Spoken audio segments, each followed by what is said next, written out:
Hello world code script academy के साथ मैं हूं सैयद हुसैन जमाल। और आज से हम लोग एक्सेल का ट्यूटोरियल स्टार्ट करने जा रहे हैं, एक्सेल सीखने जा रहे हैं। तो एक्सेल एक बहुत ही पावरफुल और यूज़फुल एप्लीकेशन है, स्प्रेडशीट एप्लीकेशन है और डेस्कटॉप बेस एप्लीकेशन है, जो कि डेटा को ऑर्गेनाइज करने में, एनालाइज करने में इस्तेमाल किया जाता है। स्टोर भी कर सकते हैं इसके ज़रिए आप अपना डाटा, बहुत ही फास्टेस्ट कैलकुलेशंस परफॉर्म कर सकते हैं, ग्राफ्स बना सकते हैं, रिपोर्ट जनरेट कर सकते हैं। और तकरीबन सभी इदारों के अंदर जो है एक्सेल का इस्तेमाल होता है, अकाउंटिंग के लिए, फाइनेंस के लिए, मार्केटिंग में, इंफॉर्मेशन टेक्नोलॉजी। तो बहुत सारे काम हो जाते हैं इसके अंदर। टेबल्स भी जनरेट होते हैं, रिलेशनशिप भी होता है डाटा का। इसके अलावा माइक्रोसॉफ्ट एक्सेल जो है आपको एडवांस फीचर्स जो है वो दे रहा होता है। मिसाल के तौर पे पाइवट टेबल्स होते हैं, ठीक है। उसके अंदर बहुत फास्टेस्ट आप समरियाँ बना सकते हो, बहुत आसान से आप जो अपने रिकॉर्ड को मेंटेन कर सकते हो। फिर VBA यानी विजुअल बेसिक एप्लीकेशन जो है आपके पास, तो उसको भी कर सकते हो, ठीक है ना। तो इसी तरीके से डाटा की मैनिपुलेशन, एनालिसिस, सब चीज़ें आप कर सकते हो।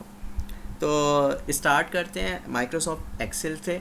सबसे पहले हम लोग इसका, चूँकि स्टार्टिंग है हमारी, तो हम लोग इसकी जो है इंटरफेस को भी समझ लेते हैं।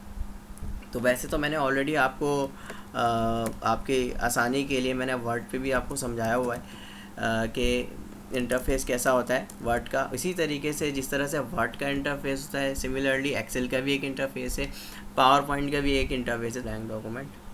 तो ये हमारे पास इस वक्त एक्सेल की स्क्रीन खुल चुकी है।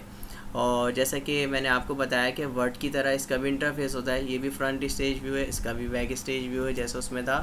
और फिर उसके बाद इसको टाइटल बार कहते हैं, जिसका बाय डिफ़ॉल्ट नेम बुक 1 है। अब बुक के अंदर क्या होता है, शीट्स होती है ना। तो ये बुक है, एक्सेल बेसिकली एक बुक है। उस बुक के अंदर देखें ये शीट 1 है। अब इस पर क्लिक करूँगा ना, शीट 2 ओपन हो जाएगी, ठीक है। फ़िलहाल तो इसको डिलीट कर देते हैं, शीट 1 पे ही रहते हैं, ठीक है।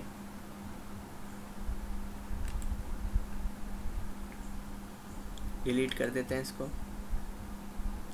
शीट 1 पे ही रहते हैं। और ये हमारी टाइटल बार कहलाती है, क्विक एक्सेस टूल बार। और ये पूरा जो हिस्सा है, इसको मैंने आपको ऑलरेडी बताया था, ये पूरा रिबन कहलाता है। फिर उसके बाद ये सारी टैब्स कहलाती हैं। जिस चीज़ के ऊपर आप क्लिक करते जाओगे वो टैब्स खुलती रहेंगी, और इसके अंदर मुख्तलिफ जो है ग्रुप कमांड्स और कमांड्स होंगी। इस तरीके से मैं वर्ड पे आपको ऑलरेडी बता चुका था, ये पूरी ग्रुप कमांड है, फिर ये ग्रुप कमांड है, फिर इस तरीके से इसके अंदर ये सारी कमांड्स हैं। अब एक्सेल के ऊपर आ जाते हैं। एक्सेल के अंदर कुछ नए फीचर्स हैं वर्ड से हट के थोड़ा सा। वहाँ पे वर्ड के अंदर आप लोग क्या इस्तेमाल कर रहे थे, वर्ड के ऊपर जब आप काम कर रहे थे, तो वर्ड खोल के दिखा देता हूँ। तो वर्ड का इंटरफेस कैसा था, कंपेरेटिव, ताकि हम इससे कंपेयर कर लेते हैं, हमें आसानी होगी समझने में। तो देखें, वर्ड का माइक्रोसॉफ्ट वर्ड आपके सामने खुल चुका है। अब यहाँ पे देखें, इसका भी इंटरफेस उससे ही मिलता जुलता है। बस फ़र्क क्या है कि इसके अंदर पेजेस होते हैं, पेज 1, ठीक है।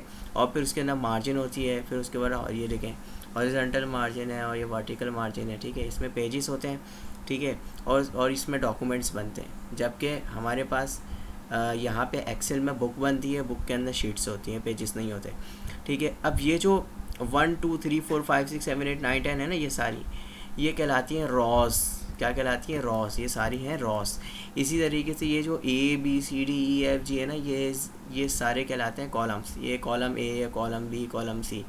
अच्छा, ये जो बॉक्स है ना, ये आपको सेल की पोजीशन बताता है, आप इस वक्त किस लोकेशन पे, लोकेशन बताता है बेसिकली। मिसाल के तौर पे मुझे जाना है कॉलम A पर और 1 रो पर ना, तो A1 यहाँ पे है। तो जैसे मैं इस पे आया तो A1 बता रहा है। अब मुझे जाना है कॉलम B पर, मगर रो 1 पर, तो यहाँ पे B बता रहा है। अब मुझे जाना है कॉलम B पर ही, मगर मुझे जाना है रो 3 पर, तो कॉलम B होगा, 3 रोज होगा। तो इस तरह से हम लोग इसके अंदर काम करते हैं। ये हमारे पास जो है सेल कहलाता है। ये जो बॉक्स है ना, इसको हम सेल कहते हैं।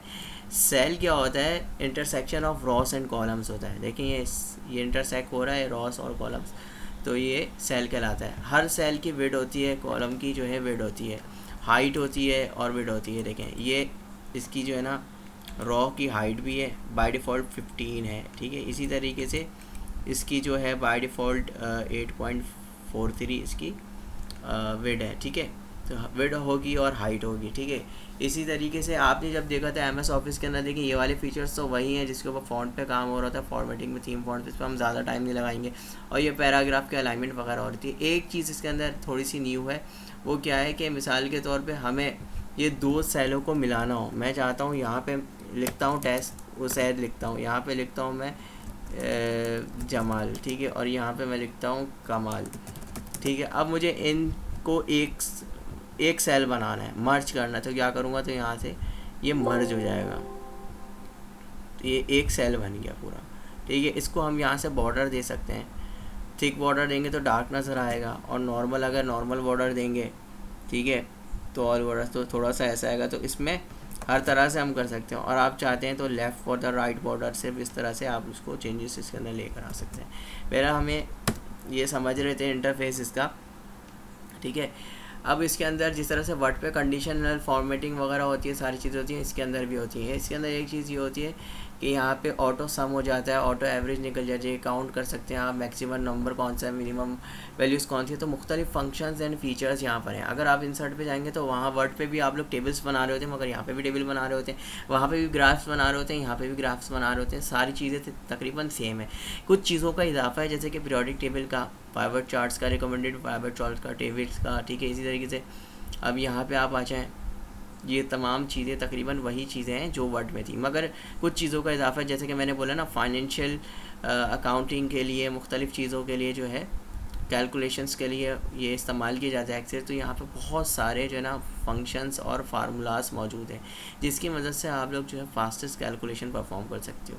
फिर डाटा की जो है सॉर्टिंग हो गई, सर्चिंग हो गई, डाटा को मैनिपुलेट करना, डाटा को ऑर्गेनाइज़ करना, यहाँ से सारा फ़िल्टर लगाना, सारी चीज़ें करना, ये सारी चीज़ें आप यहाँ पे कर सकते हो। तो ये सारी इजाफी फैसिलिटीज़ हैं, फीचर्स हैं, जो कि वर्ड के अंदर नहीं होते हैं, क्योंकि वर्ड एक डॉक्यूमेंट बनाने के लिए होता है, एक्सेल जो है स्प्रेडशीट एप्लीकेशन जो कैलकुलेशन परफॉर्म करने के लिए होता है, रिपोर्ट्स जनरेट करने के लिए होता है, ग्राफ जनरेट करने के लिए होता है, ठीक है। तो ये देखें, जिस तरह से वर्ड के अंदर मैंने आपको बताया था, फर्स्ट ये बैक स्टेज व्यू कहलाता है, और फ्रंट स्टेज व्यू डिसअपियर हो जाता है जब आप बैक स्टेज व्यू को जो है ओपन करते हैं। तो देखें, पहला कॉलम हमारा है, सेकंड कॉलम हमारा, थर्ड कॉलम हमारा है।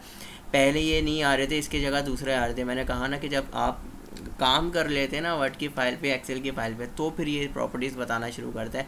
अभी तक सेव प्रिंट नहीं किया है तो कुछ नहीं बता रहा, लास्ट मॉडिफाइड कुछ नहीं बता रहा, ठीक है। मगर कितने बजे क्रिएट हुई है, 1:30 बजे, ठीक है, रात को, तो ये जो है ये बता रहा है। तो इसी तरीके से जब इस फाइल को हम सेव कर देंगे ना, तो यहाँ नॉट सेव येट नहीं आएगा, यहाँ पे सेव हो जाएगा। इसी तरीके से एक्सेल का जो एक्सटेंशन होता है वो बताता चलूँ कि एक्सेल का जो एक्सटेंशन होता है, जैसे वर्ड का एक्सटेंशन था ना .doc था, इसी तरीके से एक्सेल का है XLS है, ठीक है। और उसके बाद फिर पावर पॉइंट का PPT, ठीक है। अब इसके अंदर वर्जन्स का फ़र्क होता है। अब कई जगह आपको .docx नज़र आएगा, यहाँ कहीं कुछ जगहों पे आपको नज़र आएगा .xlsx, और कुछ जगहों पे यहाँ पे इस तरह से जो ना ये इसके एक्सटेंशन होते हैं। तो एक्सेल का जो एक्सटेंशन है, इस पर यह फाइल होगी, सेव होगी .xlsx, क्योंकि 2013 का वर्जन इस्तेमाल करें। तो फ़िलहाल के लिए इतना ही, मिलते हैं नेक्स्ट वीडियो के अंदर, और उसके अंदर इंशाल्लाह ताला हम लोग प्रैक्टिकल करेंगे।